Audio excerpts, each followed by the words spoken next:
இறைவனிடம் கையேந்துங்கள், அவன் இல்லை என்று சொல்லுவதில்லை. பொறுமையுடன் கேட்டு பாருங்கள், அவன் பொக்கிஷத்தை மூடுவதில்லை. இறைவனிடம் கையேந்துங்கள், அவன் இல்லை என்று சொல்லுவதில்லை.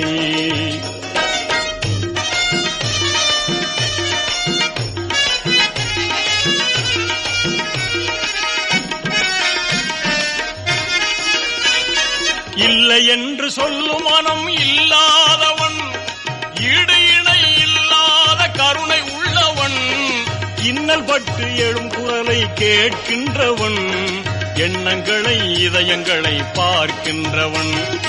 இறைவனிடம் கையேந்துங்கள்.